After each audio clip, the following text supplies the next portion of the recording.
आता या क्षणाची एक मोठी बातमी। मुंबईला धमक्यांचं सत्र सुरूच आहे। मुंबई विमानतळ उडवून देण्याची धमकी देण्यात आली आहे। मुंबई पोलिसांच्या मुख्य नियंत्रण कक्षाला फोन आलेला आहे। बॉम्बने हे संपूर्ण विमानतळ उडवून देण्याची धमकी दिली आहे। अज्ञाताविरोधात या प्रकरणी गुन्हा सुद्धा दाखल झालेला आहे। बघा पुन्हा एकदा मुंबई विमानतळ उडवण्याची धमकी।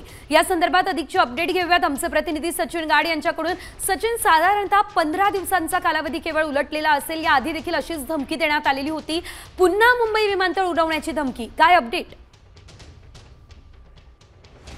झाल्यानंतर जे काही धमक्यांचं सत्र मुंबईला सुरू झालेलं आहे ते थांबण्याचं नाव घेत नाही। आता काही वेळापूर्वी मुंबई पोलिसांच्या मुख्य नियंत्रण कक्षाला देखील एक धमकीचा फोन आलेला होता आणि मुंबई आंतरराष्ट्रीय विमानतळ बॉम्बने उडवून देण्याची धमकी या फोनवरती देण्यात आली होती। तात्काळ पोलिसांनी हा नंबर ट्रेस करून मंजित गौतम नावाच्या एका तरुणाला पोलिसांनी ताब्यात घेतलेलं आहे। आता नेमकं हे धमकी देण्यामागचा उद्देश काय आणि कोणत्या संघटनांशी या आरोपीचे काही संबंध आहेत का, याचा सध्या पोलीस तपास करतायत। धन्यवाद सचिन दिलेल्या अपडेट्ससाठी।